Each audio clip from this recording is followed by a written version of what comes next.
Hello everyone, welcome again to our YouTube channel NK maths. दोस्तों, आज की इस वीडियो में मैं ज्योमेट्री के क्वेश्चन सॉल्व करने वाला हूं। काफी लोगों का कमेंट आया कि सीपीओ टियर 1 जो 2024 का हम मैथ सॉल्यूशन कर रहे हैं चैप्टर वाइज, उसमें पहले ज्योमेट्री को सॉल्व कर दिया जाए। तो इससे पहले मैं आपको बता दूं दोस्तों कि रेशियो चैप्टर यानी कि अनुपात समानुपात, और इसके अलावा जो फर्स्ट चैप्टर मैंने किया था वो परसेंटेज किया था। ठीक है, तो रेशियो और परसेंटेज की क्वेश्चन मैंने सॉल्व कर दिया है ऑलरेडी, और इसकी प्लेलिस्ट भी आपको हमारे यूट्यूब चैनल इनके मैथ्स पे मिल जाएगी। अगर आपने अभी तक हमारा यूट्यूब चैनल इनके मैथ्स नहीं सब्सक्राइब किया है तो ऐसे और वीडियो देखने के लिए आप जरूर से हमारे इस चैनल को सब्सक्राइब कर लें। और पीडीएफ के लिए आप हमारा टेलीग्राम ग्रुप जो एनके मैथ्स नंदू कुमार नाम से चलता है उसको आप ज्वाइन कर सकते हैं, जहां पर आपको सभी क्लासेस की पीडीएफ प्रोवाइड कराई जाती है। ठीक है, जो मैं पढ़ा रहा हूँ आपको इस पीपीटी की पीडीएफ आपको इस टेलीग्राम पे मिल जाता है। ठीक है, साथ ही साथ अगर आप इंस्टाग्राम यूजर हो तो इंस्टाग्राम पे मुझे फॉलो कर सकते हो सेम आईडी से। और सारे जो क्वेश्चन है वो मैंने सीपीओ 2024 के लिए हैं। सभी क्वेश्चन हिंदी इंग्लिश दोनों में लिखे हुए मिलेंगे, और क्वेश्चन की एज इट इज आपको बाइलिंगुअल पीडीएफ ही प्रोवाइड कराई जाती है। ठीक है, आपको पता होगा कि एग्जाम जो हुआ है जून में हुआ है दोस्तों, यहाँ पर जुलाई बाई मिस्टेक आ गया है। मैं इसको चेंज कर देता हूँ, यहाँ जुलाई नहीं होना चाहिए था। एक्चुअली में जो एग्जाम हुआ है दोस्तों वो जून में हुआ है। ठीक है, जून 2024 में एग्जाम हुआ है। स्टार्ट करता हूं मैं पहले क्वेश्चन से। उससे पहले मैं चाहूंगा कि अगर आपको वीडियो पसंद आए तो जरूर से वीडियो को लाइक करें और साथ ही साथ चैनल को सब्सक्राइब कर लें। और अगर आप किसी एजुकेशनल ग्रुप से जुड़े हैं तो वहां ये वीडियो शेयर भी कर सकते हैं। पहला क्वेश्चन आपके सामने है दोस्तों। क्वेश्चन है from an external point A tangents AP and A Q. देखो, सब इससे पहले मैं ये बता दूं क्वेश्चन सॉल्व करने से पहले कि ज्योमेट्री की जो बेसिक थ्योरम होती हैं, बेसिक थ्योरम्स होती हैं, जैसे पाइथागोरस थ्योरम हो गया आपका, टेंजेंट से रिलेटेड जो थ्योरम्स हैं, सर्कल से रिलेटेड थ्योरम्स हैं, आपके ट्रायंगल से रिलेटेड और एंगल से रिलेटेड जो थ्योरम है, ये सारे आपको पता रहने चाहिए। तभी मैं जो सोल्यूशन कराऊंगा वो आपको समझ में आएगा। ठीक है, हालांकि मैं अपना अपने लेवल पे बेस्ट देने की कोशिश करूंगा ताकि सभी लोग इजीली उसको समझ पाए। ठीक है, तो क्वेश्चन था अपने पास कि एक एक्सटर्नल पॉइंट ए से दो टेंजेंट एपी और ए क्यू ड्रॉ किए गए हैं to a circle with centre O. If angle A P Q equal to 40 degree then find the angle P O Q. देखो, आपको इजीली समझ है इसके लिए मैं पहले एक डायग्राम ऐसा ड्रॉ करता हूं। जैसे ये मान लो सर्कल हो गया, इस पर दो आपको टेंजेंट्स ड्रॉ किए गए हैं। तो दो टेंजेंट्स मान लो, यहां से मैंने एक टेंजेंट ये ड्रॉ कर दिया और ये दूसरा टेंजेंट हो गया। ठीक है, इसका सेंटर भी है तो मैं यहां से भी मिला देता हूं। ठीक है, अब देखो यहाँ पर जैसे आपको बोला गया है दोस्तों कि सेंटर ओ है, ए से दो टेंजेंट ड्रॉ किया गया है, एक एपी है और एक ए क्यू। यही बोला गया था कि ए से एपी और ए क्यू ड्रॉ किया गया है। ठीक है, ए पी क्यू आपको एंगल दिया गया है, ए पी और क्यू, यानी कि यहां से हमें लाइन एक जो यहाँ पर मिलानी होगी, तो ये लाइन मैंने मिला दिया। अब देखो ए पी क्यू यानी कि ये वाला एंगल आपको 40 डिग्री दिया है, और आपसे पूछ क्या रहा है, P O Q. P O Q यानी कि ये एंगल आपसे पूछा जा रहा है। देखो, सबसे पहले एक चीज आप समझ लो कि ऐसे में मान लो ये लाइन नहीं होती, जैसे मान लो ये सिंपल अगर ऐसा रहता कि ये यहां से हमने ऐसे ड्रॉ कर दिया, इस टाइप से रहता बस। ठीक है, तो ये आपको पता होना चाहिए, ये ए है और ये पी है और ये क्यू है। क्या पता रहना चाहिए कि ये रेडियस, और रेडियस टेंजेंट पे हमेशा ही परपेंडिकुलर रहता है, यानी कि यहाँ पे हमेशा 90 डिग्री का एंगल बनता है। ठीक है, रेडियस जो होता है वो टेंजेंट पर परपेंडिकुलर होता है, यानी लंब होता है, इसलिए ये एंगल 90 डिग्री हो गया। अच्छा, ये एंगल अगर 90 डिग्री हो गया दोस्तों, अब यहां से एक चीज समझ लो कि ये पूरा एंगल दोस्तों 90 डिग्री का है। ये पूरा एंगल कितने का है, 90 डिग्री का है, यहां से यहां तक। वही बात है, अब इसमें से अगर ये 40 है तो ये बचा हुआ कितना होगा, तो आप बोलोगे 50 होगा, 50, तभी तो टोटल 90 बनेगा। तो यहां से मैं ये कह सकता हूं कि ये जो एंगल बना है, ये जो एंगल बचा है, ये 50 होगा, तब ये जाके टोटल 90 होगा। अब एक चीज और समझ लो, ये चूंकि रेडियस है और ये भी रेडियस है, तो किसी भी ट्रायंगल में अगर दो साइड सेम होता है तो उनके सामने के एंगल भी सेम होते हैं। यानी कि ये दोनों अगर आर आर है तो ये दोनों एंगल भी, इनके सामने के एंगल भी सेम होंगे। यानी ये 50 है तो ये 50 है। और हमसे पूछा क्या गया था, देखो पी ओ क्यू पूछा गया था, यही पूछा गया है ना, पी ओ क्यू यानी कि ये एंगल। अब एक ट्रायंगल में अगर दो एंगल आपको पता चल गया तो तीसरा इजिली आप बता सकते हैं। कैसे बता सकते हैं, तीनों एंगल का सम होता है 180 डिग्री, इसमें से ये दोनों मिला के 50 और 50 100 हो गया, तो जो बच गया 80 वो होगा आपका ये वाला एंगल, यानी कि इसका वैल्यू कितना हो गया, 80 डिग्री। ऑप्शन ए जो है वो सही उत्तर है। और भी तमाम तरीके हैं इसको सॉल्व करने के। अब देखो, मैंने इतना लिखा आपको समझाने के लिए, अदरवाइज मुझे सॉल्व करना रहता तो मैं इतना बिल्कुल भी टाइम नहीं लगाता। ठीक है, कैसे, और सारे भी तरीके हैं। जैसे एक चीज और याद रख सकते हो, इसी डायग्राम में ये एंगल अगर मान लो x है और ये एंगल y है, तो इन दोनों का सम कितना होता है, x और y का सम होता है 180 डिग्री। ये भी आपको पता रहना चाहिए। अगर ये पता होता तो भी आप बना सकते हो। देखो किसी भी बाहरी बिंदु से अगर दो टेंजेंट्स एक ही सर्कल पे ड्रॉ किए जाते हैं तो वो दोनों टेंजेंट्स की लेंथ भी सेम होती है, और अगर इन दोनों की लंबाई सेम है तो इस हिसाब से आप ये बोलोगे कि इनके सामने के कोण भी समान होंगे, यानी कि ये 40 डिग्री है तो ये भी 40 डिग्री हो गया। और अगर ये 40 है ये 40 है तो ये कितना बन गया, 40 40 80, 180 में से इस 80 को माइनस कर दो तो ये 100 बन गया, क्योंकि तीनों कोनों का योगफल 180 होना चाहिए। अब अगर ये 100 है तो ये कितना बनेगा बताओ, एंगल ए और एंगल ओ दोनों का सम अभी मैंने बताया कि 180 होता है। अब ये अगर 100 है तो ये 80 आएगा, तभी तो दोनों का सम जो होगा वो 180 आएगा। तो इस तरीके से भी आप सॉल्व कर सकते थे। आई होप कि आप बात समझ गए होंगे। अगर अच्छा लगा तो जरूर से वीडियो को लाइक करें और कमेंट करें, ठीक है। अगला सवाल है, the chord length of a chord made on an arc of a circle is equal to the radius of the circle. The length of the arc is this. If the radius of the circle is 21 unit। देखो कह रहा है कि एक वृत्त के चाप पर बनी जीवा की लंबाई, ठीक है, एक वृत्त के चाप पर बनी जीवा की लंबाई जो है वो वृत्त की त्रिज्या के बराबर है। यानी कि मान लो मैं एक सर्कल ड्रॉ करता हूं, जैसे मैंने एक सर्कल ले लिया, यहाँ पर एक सर्कल मैंने ये, रुको कलरफुल बनाते हैं थोड़ा, क्यों, ये मैंने एक सर्कल ड्रॉ किया। अब ये कह रहा है कि इसमें कोई कॉर्ड बनाया गया, जैसे मान लो मैंने यहाँ पर एक कॉर्ड ये ड्रॉ कर दिया, ठीक है, ये कॉर्ड हो गया। तो एक वृत्त के चाप पर बनी जीवा की लंबाई वृत्त की त्रिज्या के बराबर है।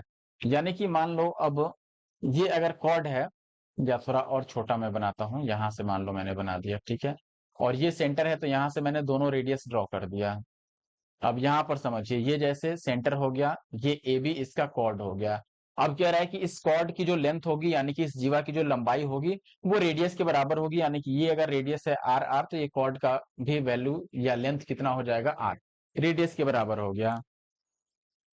यार इससे आसान सवाल तो अब कुछ हो ही नहीं सकता है। क्वेश्चन नंबर 2 है, इसमें अब क्या पूछ रहा है कि चाप की लंबाई बताइए। चाप यानी कि इसमें चाप कौन सा हुआ, हमसे पूछ रहा है कि आर्क की लेंथ बताइए। इसमें आर्क ये वाला है, इसका लेंथ पूछ रहा है। देखो ये वाला जो लाइन है यहां से यहां तक, इस लाइन की हमसे लंबाई पूछ रहा है। तो चाप की लंबाई निकालने का फॉर्मूला क्या होता है, थीटा बाई 360 और इंटू का 2 पाई आर, ये फॉर्मूला होता है। तो ये डायरेक्ट हम फॉर्मूला अप्लाई करेंगे, इसके लिए थीटा की जरूरत होगी। थीटा कौन सा एंगल, जो दोनों रेडियस के बीच में यहाँ पे बन रहा है। अब ये थीटा कैसे बताएंगे हम, देखो अगर इस ट्रेंगल में तीनों ही साइड सेम हो गया, इसका मतलब ये इक्विलेटरल ट्रेंगल हो गया। अगर ओ ए बी एक समबाहु त्रिभुज है तो इसके प्रत्येक कोण 60 डिग्री हो जाएंगे, ठीक है। एक इक्विलेटरल ट्रायंगल में हर एक एंगल कितना होता है, 60 डिग्री। तो थीटा की जगह पर आप 60 पुट कर दो, तो ये 60 बाई 360 और इंटू 2 पाई आर, 2 पाई मतलब 22/7, और आर की वैल्यू 21 दे रखा है। बस अब काट पीट लो यहाँ से, देखो इससे ये 6 बार में कट जाएगा, 7 से 3 बार में, और 3 दूना 6 से 6 कट गया तो 22 बच गया। यानी कि ऑप्शन ए फिर से सही उत्तर है। आई होप कि आप बात समझ गए होंगे। अगला सवाल है, find the area of a minor sector of a circle whose circumference is 88 centimetre and the length of the minor arc is 22। अच्छा देखो पिछले क्वेश्चन में माइनर आर्क की जो लेंथ थी वो 22 ही थी, यहां भी लेंथ 22 है उसका। और आपसे ये कह रहा है कि माइनर सेक्टर जो है सर्कल, उसका सर्कमफ्रेंस दिया है 88 और लेंथ ऑफ आर्क दिया है, तो हमें उसका एरिया बताना है। यानी कि डायग्राम कुछ इसी टाइप का बनेगा। तो मैं फिर से एक डायग्राम ड्रॉ करता हूं पहले। जैसे मैंने एक सर्कल बना दिया यहाँ पर, ठीक है, और फिर से हम क्या करेंगे, यहाँ पर एक ये मैंने जीवा खींच दिया, ठीक है। हालांकि इसकी जरूरत नहीं है, हम डायरेक्ट ऐसे भी बना सकते हैं, इस टाइप से रेडियस मैंने बना दिया, ठीक है। ये लेट से ओ है, ये ए है और ये बी है। अब ये रेडियस है तो आर हो गया और ये भी आर हो गया, ठीक है। लघु त्रिज्याखंड का क्षेत्रफल बताना है हमें। त्रिज्याखंड का क्षेत्रफल अगर ये थीटा है तो एरिया क्या होता है, थीटा बाई 360 और इंटू का पाई r², ये फॉर्मूला होता है, ठीक है। अब इसमें परिधि दिया है इसका 88 और लघु चाप की लंबाई, यानी कि इसकी लेंथ कितनी दे रखी है, तो आप बोलेंगे 22 दे रखा है, ठीक है। अब ये पिछले क्वेश्चन से मिलता जुलता डेटा है, तो आप डायरेक्ट भी इसको लिख सकते हैं। हालांकि मैं सॉल्व करके आपको दिखा देता हूं कि कैसे सॉल्व करेंगे, ठीक है ना। यहाँ पर परिधि दिया है 88 सॉरी। परिधि क्या होता है, परिधि का मतलब सरकमफ्रेंस, और सरकमफ्रेंस इसमें हुआ ये वाली लाइन, देखिए यहां से ये पूरी लाइन, ये पूरी लाइन और ये पूरी लाइन, ये हुआ सरकमफ्रेंस। अब इस सरकमफ्रेंस का लेंथ कितना होगा, तो आप बोलोगे ये आर और प्लस आर, अगर मैं सरकमफ्रेंस को सी से डिनोट करूं तो ये होगा आर प्लस आर यानी कि 2r, और प्लस का ये ए बी का लेंथ, ए बी का लेंथ यहाँ पर दे रखा है कि ये 22 है, तो यहाँ पे आप 22 रख दोगे, और सी के जगह पर वैल्यू भी दे रखा है कि ये 88 है, तो अगर आप 88 पुट करो तो ये बचेगा 2r और प्लस का 22 इधर आएगा तो ये 40, एक मिनट, कितना आ जाएगा, 22 को इधर लाओगे तो ये 66 आएगा, और इधर हो गया 2r, यही होगा, तो r की वैल्यू कितना आ गया, 33, 33 ही आएगा, कुछ गलत कर लिया हमने क्या। लघु चाप की लंबाई 22 है, ठीक है, और परिधि दे रखा है, त्रिज्याखंड का क्षेत्रफल याद कीजिए जिसकी परिधि है 88, तो 88 हो गया, और ये हो गया r प्लस आर यानी कि 2r और प्लस 22। अच्छा ठीक है, चलो मान लो अगर हम इतना ही रहने दें r की वैल्यू, लेकिन ये पूरा पूरा कैंसिल आउट नहीं होगा। अच्छा, r की वैल्यू ऐसे 33 आ रही है जो कैंसिल आउट नहीं हो पाएगा, मुझे लगता है इस तरह से आंसर भी नहीं आ पाएगा, कहीं हम गलत तो नहीं समझ लिए क्वेश्चन का मतलब। फाइंड द, एक बार फिर से क्वेश्चन को रीड करते हैं, find the area of a minor sector of a circle whose circum, अच्छा देखो यहीं पर गलत है, यहाँ पर ए सर्कल के बाद बोल रहा है हुज सरकमफ्रेंस इज 88, तो ये जो 88 सरकमफ्रेंस है ये उस सर्कल का है, ना कि उस सेक्टर का।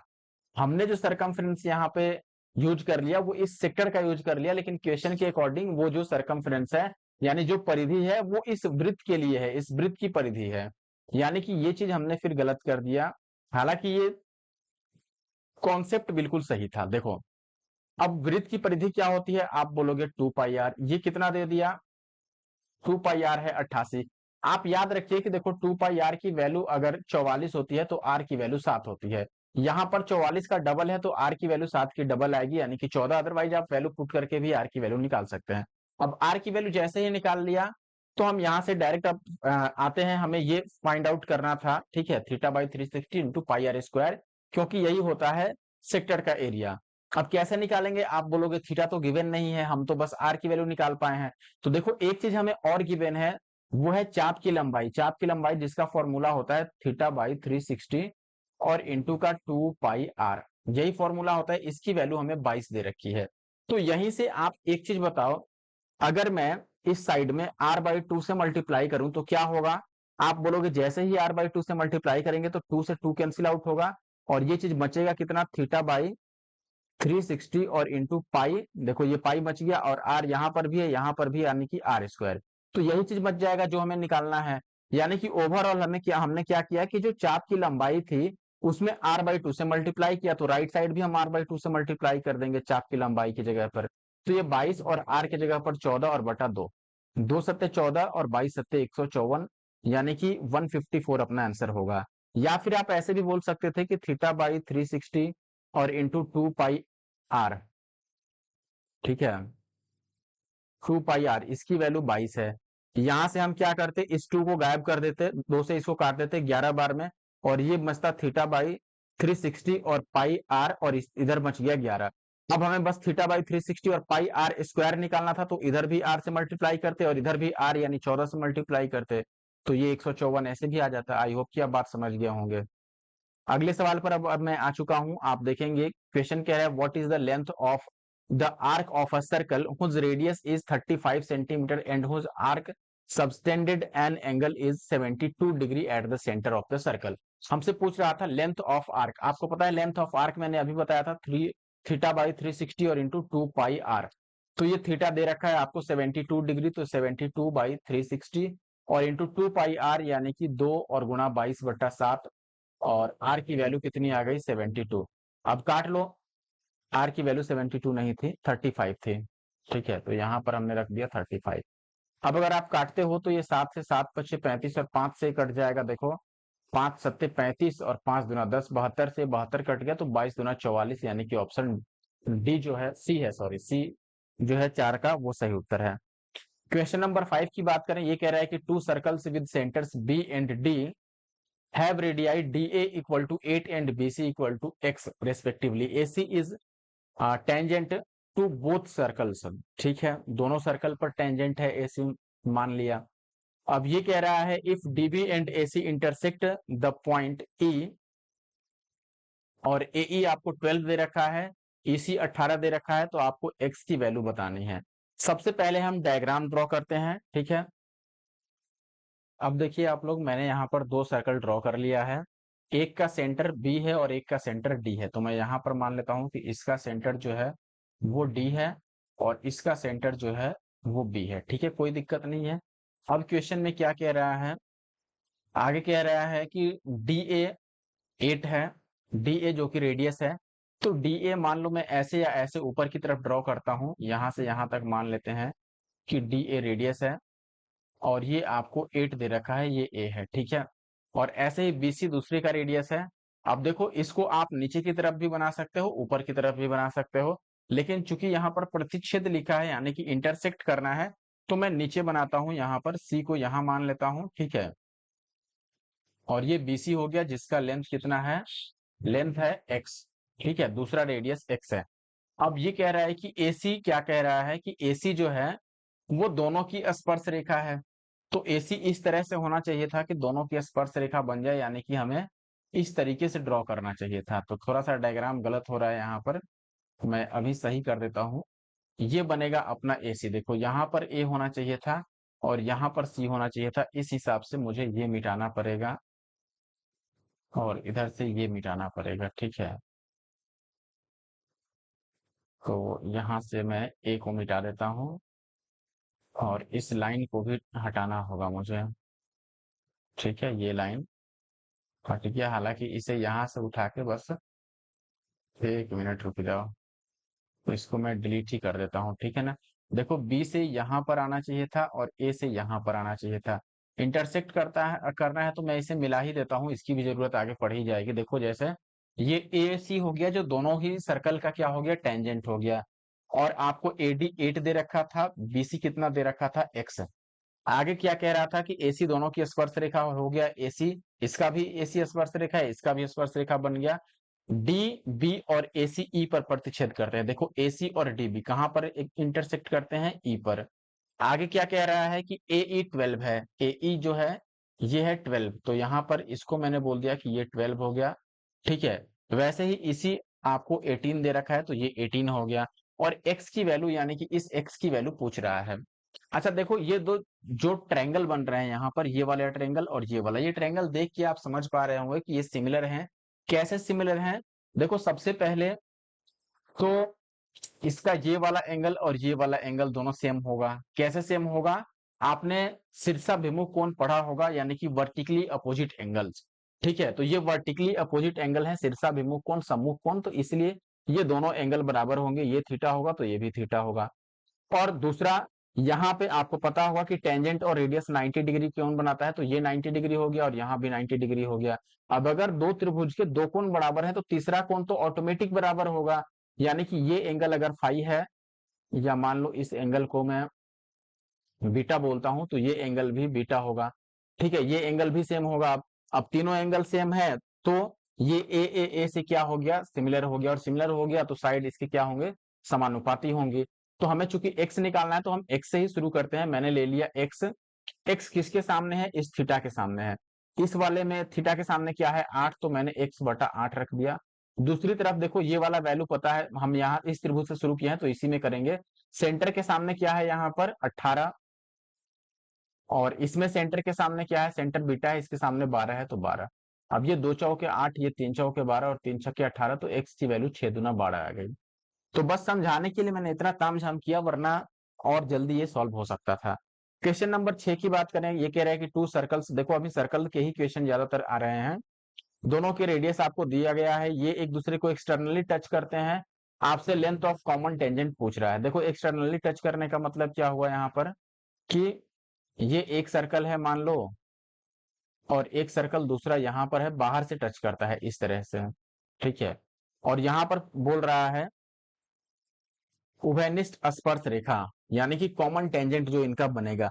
कॉमन टेंजेंट यानी कि ये वाली लाइन, सॉरी लाइन खींचनी है, तो आपसे ये लाइन पूछी जा रही है कि इसकी लेंथ बता दो, ठीक है। और यहाँ पर दोनों का रेडियस दे रखा है, इसका रेडियस आपको दिया हुआ है और इसका भी रेडियस दिया हुआ है। इसका रेडियस आपके पास क्या है, मान लो रेडियस a है और इसका मान लो रेडियस b है, और ये x है। तो यहाँ पर एक डायरेक्ट फॉर्मूला आप याद रख सकते हैं, जो कि आपके काफी काम आएगा। फॉर्मूला क्या होता है दोस्तों, x की वैल्यू अगर निकालनी है तो ये होता है under root A B, sorry यहाँ पर 2 होता है, 2 रूट अंडर ए बी होता है, ठीक है। हालांकि आप यहाँ पर डायरेक्ट कॉमन टेंजेंट का भी फॉर्मूला अप्लाई कर सकते हैं, जो कि मैंने इससे पहले बता दिया है ज्योमेट्री के क्लास में ही, ठीक है, अगर आपने देखा हो तो यहाँ पे आप डायरेक्ट वैल्यू पुट कर दो 2, ए की जगह पर वैल्यू, पहली की रेडियस है 35 और दूसरी की रेडियस है कितनी 25। 25 को तो हम लिख सकते हैं, ये 25 है, इसको आप डेसिमल नहीं समझिएगा, दिस इज 25, राइट। अब 25 का 5 हो जाएगा तो 5 दुना ये 10 और अंडर रूट आ गया 35। अच्छा 35 का स्क्वायर रूट क्या हो सकता है बताओ, तो आप बोलोगे कि ये 6 से थोड़ा ही कम होगा, यानी कि आंसर जो होगा वो 60 से थोड़ा कम होगा, यही होगा क्वेश्चन नंबर 6 का, ठीक है।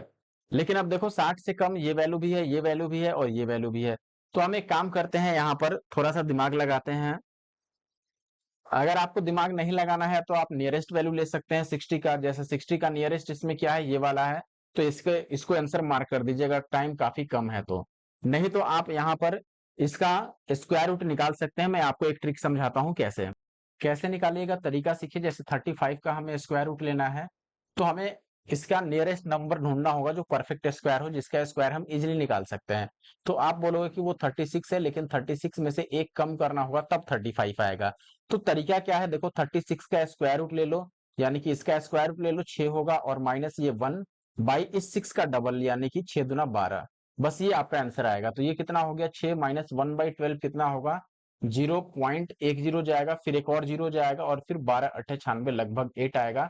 तो ये 59 पॉइंट कितना आ जाएगा देखो, 10 में से 8 या 2, और यहाँ पर 5.92 आएगा, सॉरी 5 होगा ना, 60 में से हम माइनस करेंगे तो 5.9 और 2 आएगा, तो 5.9 भी आ गया इसका, और अगर 10 गुना करोगे तो आपका 59 आंसर आएगा, ठीक है।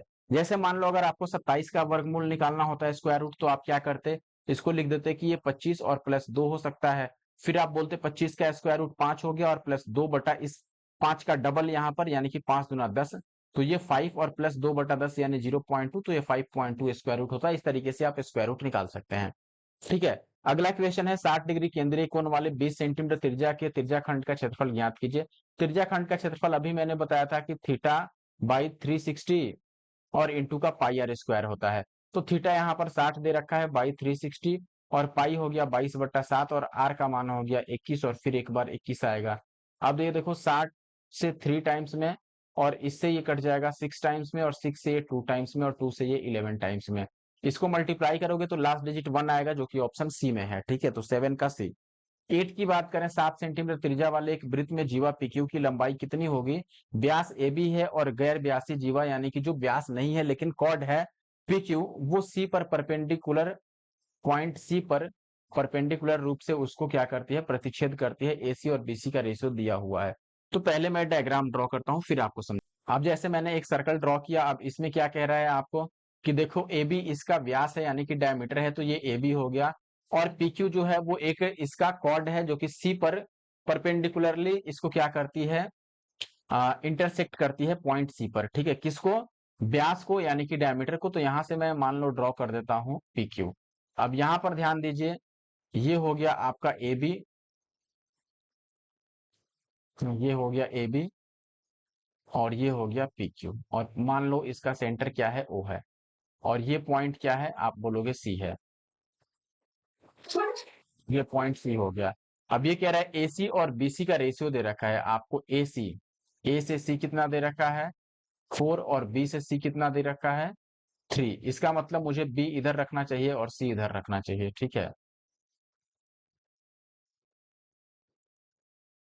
ये बी हो गया और ये ए हो गया, ठीक है ना। और ये पॉइंट सी तो था ही, इसको भी हमें हटाना होगा। अब देखो एसी कितना था 4, तो ए से सी तक 4 हो गया, ये पूरी लेंथ, और ये कितनी हो गई 3, यहां से यहां तक। अच्छा रेडियस भी आपको मालूम है कि रेडियस कितना है, तो मैं बोलूंगा कि देखो रेडियस जो है दोस्तों, वो तो पता है हमें कि रेडियस 4 और 3 7 है, ठीक है।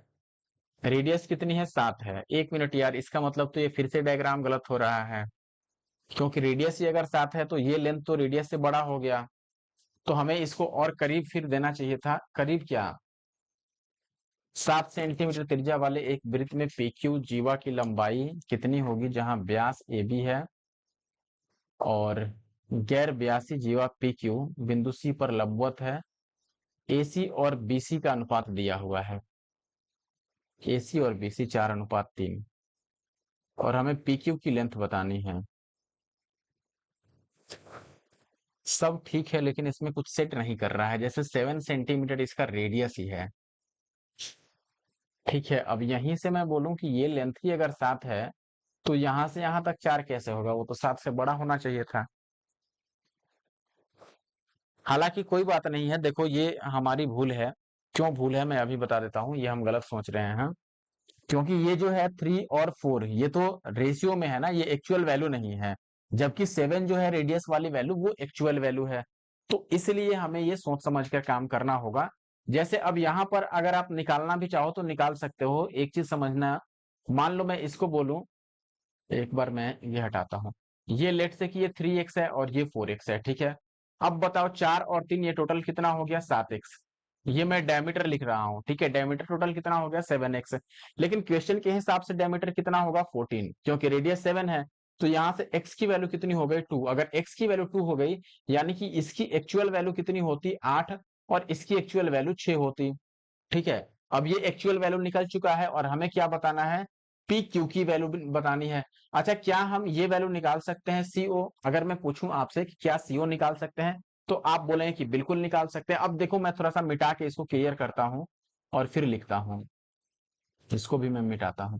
देखो जैसे हमारे पास वैल्यू क्या है, यहां से यहां तक 6 है और यहां से यहां तक कितना था, 4 दूना 8, यही था। अब देखो यहां से यहां तक लेंथ कितनी है, तो आप बोलेंगे कि ये रेडियस है, तो ये रेडियस 7 हो गया। अब ये पूरा 7 है और यहां से यहां तक 6 है, तो ये वैल्यू कितनी होगी, 1। ओ से सी तक की वैल्यू कितनी होगी, 1। तभी तो ओ से यहां तक पूरा 6 और एक 7 बनेगा ना। अब ये 1 है। अब यहां से मैं रेडियस ड्रॉ करता हूं, यहां से अगर मैं लाइन ड्रॉ कर दूंगा रेडियस के लिए, तो रेडियस पहले से मालूम है कि 7 है। अब ये रेडियस है 7 और ये वैल्यू 1 है और ये 90 डिग्री है, तो क्या मैं पीसी निकाल सकता हूं? आप बोलेंगे कि बिल्कुल। यहां से पाइथागोरस लगा दीजिए, पीसी की वैल्यू हो जाएगा 7 स्क्वायर और माइनस 1 स्क्वायर, यानी कि ये 48 हो गया स्क्वायर रूट।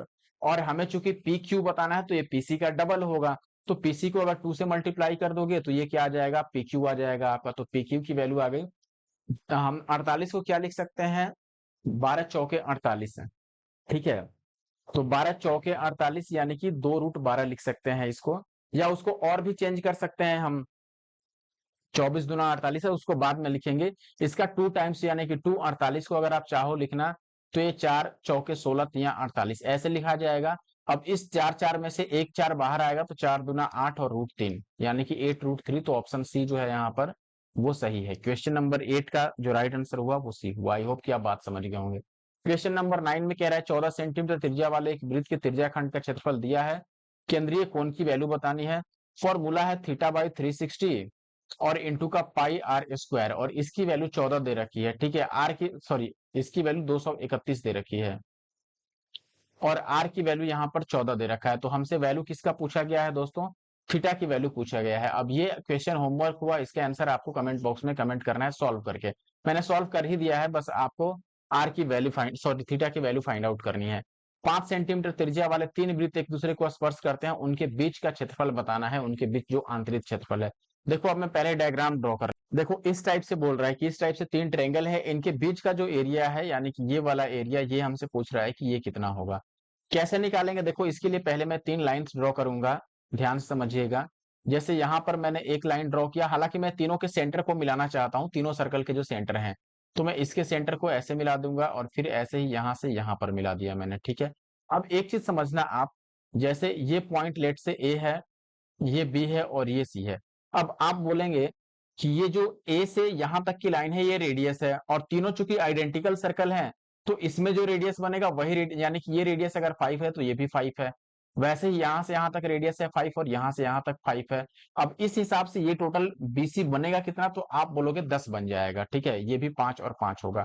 अब देखो एसी, बीसी और एबी ये तीनों ही बराबर हो गया, तो जो ट्रायंगल एबीसी बन गया ये क्या हो गया, ये इक्विलेटरल ट्रायंगल हो गया। ये भी आप समझ रहे हो कि ये समबाहु त्रिभुज हो गया, और इस हिसाब से इसका एंगल भी आप बता सकते हो कि 60 डिग्री होगा। अब फाइनली करना क्या है, देखो इस ट्रायंगल में से इस ट्रायंगल में से ये वाला जो हिस्सा है, मैं जो कलर करके अभी आपको दिखा रहा हूं, ठीक है, अगर मैं जैसे यहां पर आपको दिखाऊं, 1 मिनट, अभी को इसमें हाइलाइटर में यूज कर लेता हूं, ठीक है। जैसे ये वाला देखो मैं माइनस करूंगा, पीला कलर शायद आपको ना समझ है, ये देखो ये जो है ये मैं माइनस करूंगा ट्रायंगल में से, और साथ ही साथ ये वाला मैं माइनस करूंगा ट्रायंगल में से। इसको मैं सेक्टर का एरिया बोलूंगा, यानी कि लघु वृत्तखंड का क्षेत्रफल, ठीक है ना, त्रिज्याखंड का क्षेत्रफल। अब ये तीनों जैसे ही त्रिज्याखंड में इस त्रिभुज में से माइनस करूंगा तो हमें जो एरिया चाहिए अंदर वाला वो मिल जाएगा, बहुत आसान है। तो देखो अब यहां से मैं करूंगा क्या, सीधे सीधे सीधे तौर पर मैं लिखूंगा कि देखो मुझे ट्रायंगल का एरिया लिखना है जो कि इक्विलेटरल ट्रायंगल है, तो √3/4 इंटू साइड स्क्वायर, तो √3 डिवाइडेड बाई 4। साइड कितना है, 5 और 5 10, यानी पूरी साइड 10 हो गया, तो 10 का स्क्वायर 100। इसमें से हमें माइनस क्या करना है, ये एक एरिया निकाल के उसका 3 टाइम्स। एरिया कैसे निकलेगा, चूंकि ये सेक्टर है, सेक्टर का एरिया होता है θ/360 इंटू पाई आर स्क्वायर। तो थीटा मैं लिख दूंगा यानी कि 60 और बटा 360 और इंटू पाई आर स्क्वायर। पाई देख रहे हो आप ऑप्शन में वैसे ही है, तो पाई मैं वैसे ही रहने देता हूँ। रेडियस यहाँ पर 5 है, तो 5 का स्क्वायर 25 और इसका 3 गुना, क्योंकि ऐसे ऐसे 3 सेक्टर है, बस यही निकालना है हमें। 60 तिया हो गया 180 से, ये 2 बार में कट गया, और 4 से कट गया 25 चौके 100, यानी कि ये आ गया 25 और √3 और माइनस कितना आ गया, तो आप बोलोगे 25 पाई और बटा 2। अब इसमें से अगर मैं 25 को कॉमन लेता हूं तो ये √3 माइनस पाई/2 आएगा, तो 25 इंटू √3 माइनस पाई/2 है कहीं पर, 25 इंटू √3 माइनस पाई/2 ऑप्शन डी में है, तो 10वें का ऑप्शन डी सही है। आई होप कि आप बात समझ गए होंगे।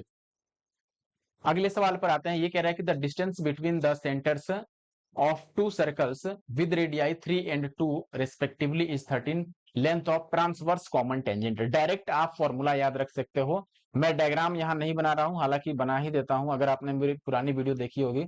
ये जैसे एक सर्कल है मान लो, और ये दूसरा सर्कल है, ठीक है।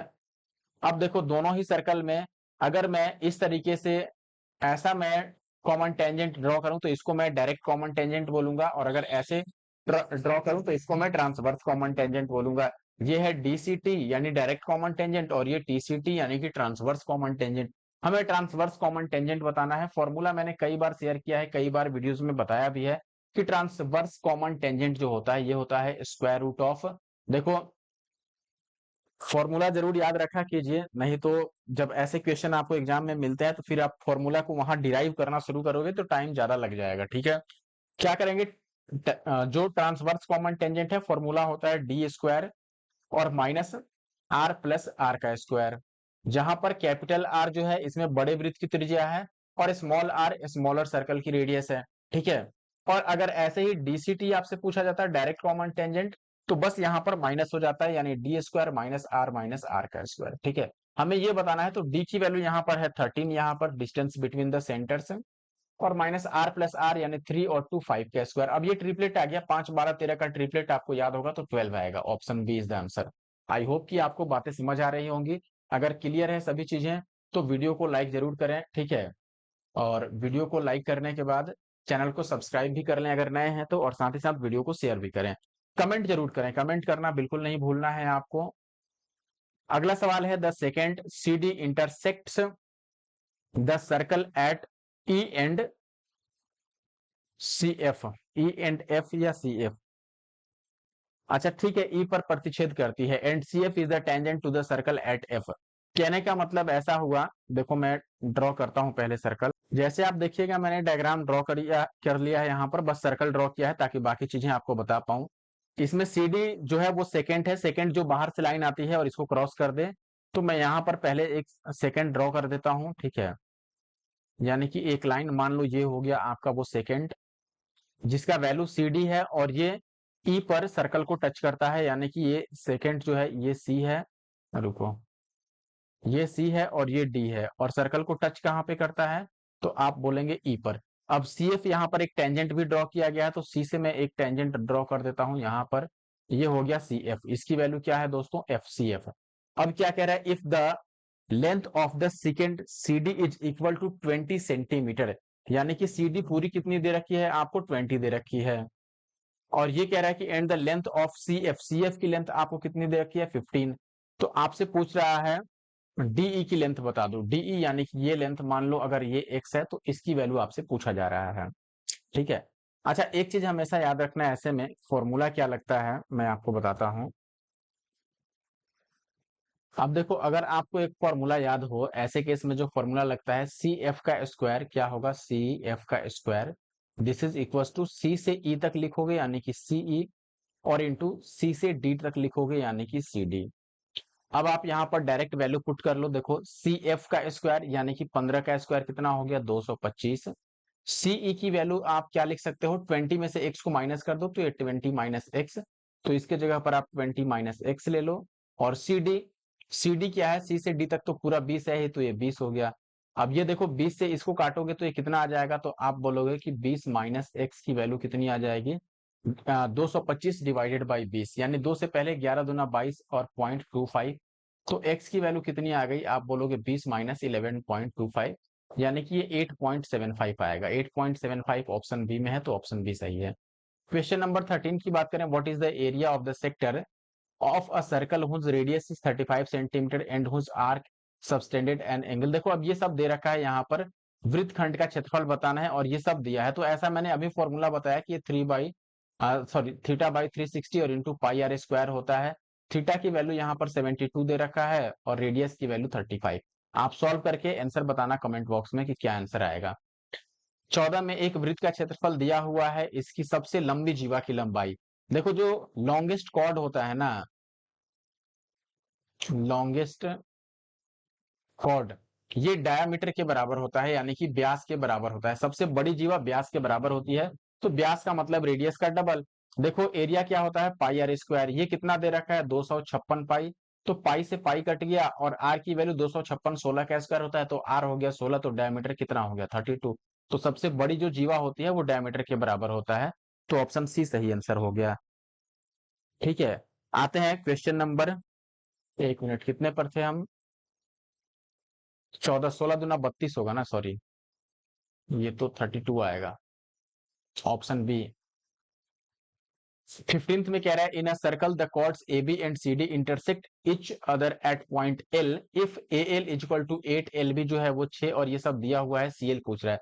तो पहले हम एक सर्कल बनाते हैं, ठीक है ना, डायग्राम पहले, सर्कल मैंने ड्रॉ कर दिया। अब दो यहाँ पर कॉर्ड बनाना है, तो मान लो ये एक कॉर्ड हो गया और एक कॉर्ड ये हो गया, इस तरीके से इंटरनली इंटरसेक्ट करते हैं।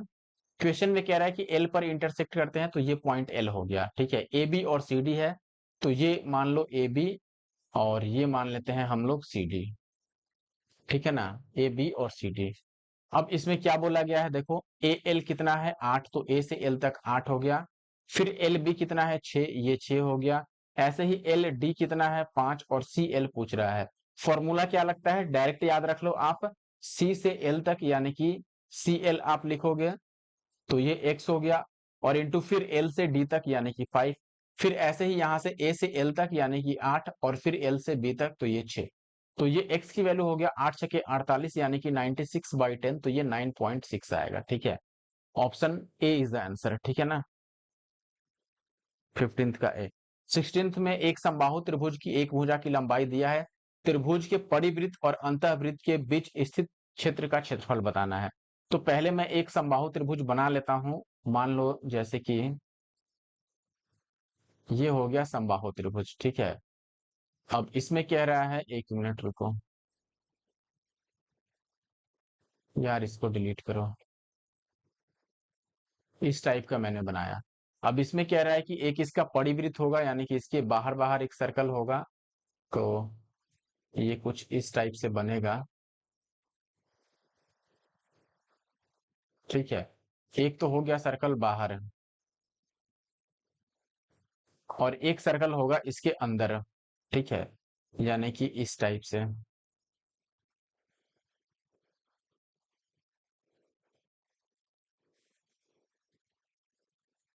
ठीक है ना, मैंने सर्कल ड्रॉ कर दिया। अब क्या कह रहा है कि इन दोनों के बीच का जो एरिया है वो बताइए। त्रिभुज के परिवृत्त और अंतःवृत्त के बीच स्थित क्षेत्र का क्षेत्रफल बताइए। यानी कि एरिया हमें बताना है कौन सा, मैं अभी आपको बता देता हूं। एरिया हमें बताना है ये वाला, ये एरिया। तो मुश्किल नहीं है, बस हमें दोनों सर्कल का रेडियस निकालना होगा और ये देख के आप समझ पा रहे होंगे कि ये कॉन्सेंट्रिक सर्कल बन गया। ठीक है, अगर ये ट्रायंगल नहीं होता तो ये कॉन्सेंट्रिक सर्कल होता। ठीक है, और इसका एरिया का फॉर्मूला क्या होता है, तो आप बोलेंगे ये बहुत आसान है, ये होता है दोस्तों पाई और इंटू कैपिटल आर का स्क्वायर और माइनस स्मॉल आर का स्क्वायर। अब देखो हमें बस कैपिटल आर और स्मॉल आर चाहिए और त्रिभुज की भुजा दे रखी है कि ये 18 है, बहुत मुश्किल नहीं है। ठीक है, जैसे 18 दे रखा है तो आप कैपिटल आर सबसे पहले जानते हैं क्या कीजिए, आप यहाँ पर हाइट निकाल लीजिए इसकी। हाइट कैसे निकालते हैं, √3/2 और इंटू का साइड, यानी कि 18 ये हाइट हो जाएगा। तो यहां से काटो, ये हाइट की फॉर्मूला मैंने लगाया तो 2 से ये कट गया, 9 दूना 18, तो ये 9 और √3 ये हाइट आ गया। हाइट मैंने क्यों निकाला, क्योंकि जो ये वाली लाइन है इसकी हाइट, ये 2 और 1 के रेशियो में हम डिवाइड कर सकते हैं इसको, क्योंकि ये माध्यिका भी है, मीडियन भी है। और यहां से देखो ये जो 2 है, यानी कि ये जो लंबी वाली लाइन है, अगर मैं इसको ओ बोलूं, इसको ए बोलूं और इसको बी बोलूं, तो ओ ए हो गया कैपिटल आर और ओ बी क्या हो गया स्मॉल आर, इसीलिए मैंने ये कॉन्सेप्ट यूज किया। अब यहां से आप बोल सकते हैं कि इस पूरी हाइट का जो वैल्यू है वो 9√3 है, लेकिन यहां से 2 और 1 को अगर मैं जोड़ूंगा तो 3 आ जाएगा और ये 9 आप डायरेक्ट फॉर्मूला भी यूज कर सकते हैं कैपिटल आर का और स्मॉल आर का। ठीक है, तो 3 को मैंने इक्वेट कर दिया, 3 से इसको काटोगे तो 1 की वैल्यू 3√3 हो गई, यानी कि ये स्मॉल आर की वैल्यू हो गई। और कैपिटल आर इसका डबल है तो कैपिटल आर की वैल्यू इसकी डबल, यानी कि 3 दूना 6√3। अब इस फॉर्मूले में वैल्यू पुट कर दो, पाई की वैल्यू हो गई 22/7, कैपिटल आर स्क्वायर यानी कि 6 छक्के 36 तिया हो गया 108, और माइनस 3 तिया 9 तिया ये हो गया 27। तो ये आ गया 22/7 और गुणा में 27 चौके 108 होता है, तो 27 तिया 81 बच गया। ठीक है, अब ये कैंसिल आउट तो होने से रहा, तो ये मल्टीप्लाई कर लो आप। तो मल्टीप्लाई करोगे तो 81 दूना 2 और 8 दूना 16, ये हो गया 2 6 2 8 6 1 7 और फिर 1, यानी 1782/7। अब अगर इसको मैं डिवाइड करता हूं 7 से, तो 7 दूना 14, फिर 3 और 8, तो 7 पच्चे 35, फिर 3 और 2 तो 7 चौके 28 और फिर 4/7। तो ये आ रहा है आपके ऑप्शन डी में, तो ऑप्शन डी सही हो गया क्वेश्चन नंबर 16 का। आई होप कि आप बात समझ गए होंगे।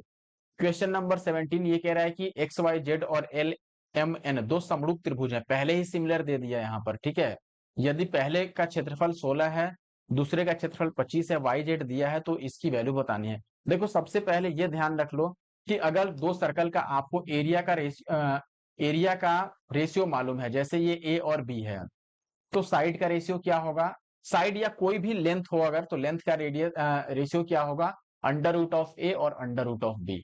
ठीक है, तो यहां पर मैं बोलूंगा कि देखो दोनों के एरिया हमें पता है, एक का एरिया है 16 और एक का 25, तो हम साइड का रेशियो अगर निकालें तो एक का हो जाएगा 16 और दूसरे का हो जाएगा 25, यानी कि 4:5।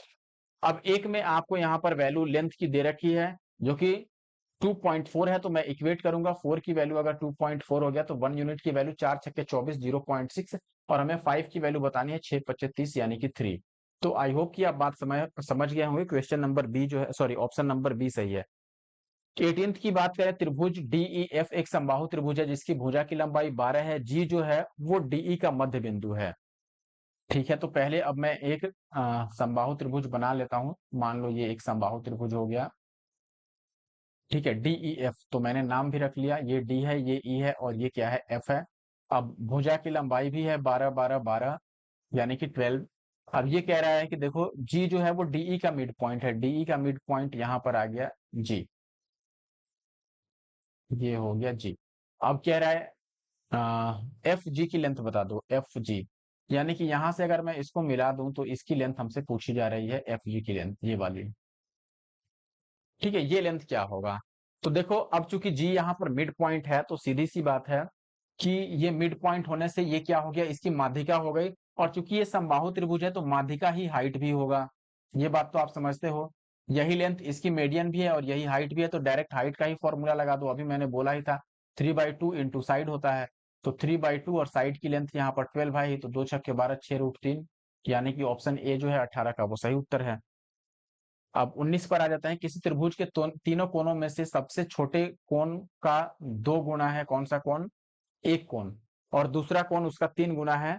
देखो अगर ये तीनों कोण ए बी सी है मान लो, तो ये कह रहा है कि सबसे छोटा कोण मान लेते हैं सी, इसकी वैल्यू एक्स है, तो एक कोण जो है उसका डबल है यानी कि ये 2x है, और एक उसका 3 टाइम्स है यानी कि ये 3x है, और तीनों कोणों का योगफल भी आपको मालूम है कि 180 होता है, तो ये 180 हो गया।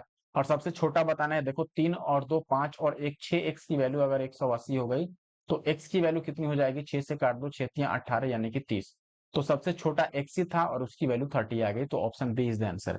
अब लास्ट क्वेश्चन आज की वीडियो का, यानी कि देखो ज्योमेट्री में टोटल 40 क्वेश्चन आए थे, जिसमें से 20 क्वेश्चन मैं पहले वीडियो में कवर कर रहा हूँ, 20 क्वेश्चन मैं नेक्स्ट वीडियो में कवर करूंगा।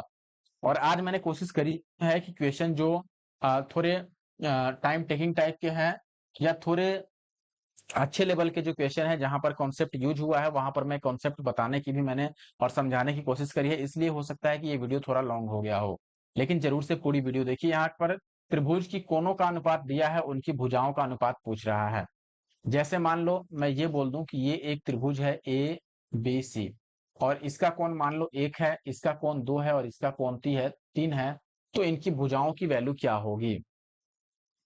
देखो कोण के सामने से हम यहाँ पर एक चीज समझो पहले, सबसे पहले हम कोण की वैल्यू ही निकाल लेते हैं। जैसे ये 1 2 3 है, तो रेशियो अगर 1 2 3 है तो यहाँ से तीनों कोणों का योगफल 3 2 5 और 1 6 हो गया, लेकिन सवाल क्वेश्चन के अनुसार 180 होता है।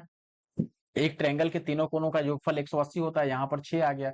इससे काटोगे, एक की वैल्यू 30 आ गई, इसका मतलब कि ये कोण कितना था 30, और ये 2 की वैल्यू 30 दूना 60 और 3 की वैल्यू 30 तियां 90। एक कोण 90 आ गया यानी कि ये राइट एंगल ट्रायंगल हो गया। तो इस टाइप से मैंने बना दिया कि एक कोण यहाँ पर 90 है, एक कितना है 30 है और एक कितना है 60 है। अब बस कोई सा भी फॉर्मूला यूज कर लो, कोई भी साइन ले लो, कॉस ले लो, टेन ले लो, जो मन है वो उठा लो आप। जैसे अगर मैं साइन ले लूं तो साइन की वैल्यू देखो, आप साइन 60 साइन 30 जो मन है वो यूज कर लो, ठीक है। किसी को भी कोई वैल्यू भी मान सकते हो। जैसे मान लो अब साइन 30 ही अगर मैं ले लूं, या साइन साइन उठा लो साइन 30, तो 30 के हिसाब से पी कितना हो जाएगा, साइन 30 1/2 होता है, तो पी हो गया 1 और ये हो गया 2, ठीक है ना। अब ये देखो 60 के सामने कितना होगा, तो अगर 30 के सामने 1 है तो 60 के सामने उसका √3 टाइम्स होता है, यानी कि ये वैल्यू √3 हो गया। अब यहां से आप बता सकते हो कि तीनों भुजाओं का अनुपात कितना होगा।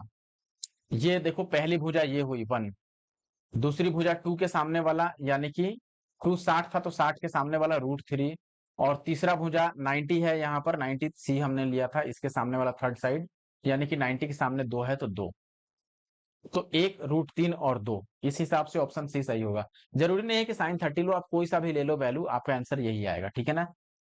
तो यहाँ पर जो राइट आंसर हुआ अपना वो ऑप्शन सी हुआ, और इसी के साथ वीडियो खत्म करता हूँ। मिलेंगे नेक्स्ट वीडियो में। आई होप कि वीडियो आपको अच्छा लगा होगा, अच्छा लगा होगा तो वीडियो को लाइक जरूर कर देना है, और साथ ही साथ हमारे चैनल एनके मैथ्स को सब्सक्राइब जरूर कर लेना है ऐसे और वीडियो देखने के लिए। पीडीएफ के लिए टेलीग्राम ग्रुप ज्वाइन कर लें।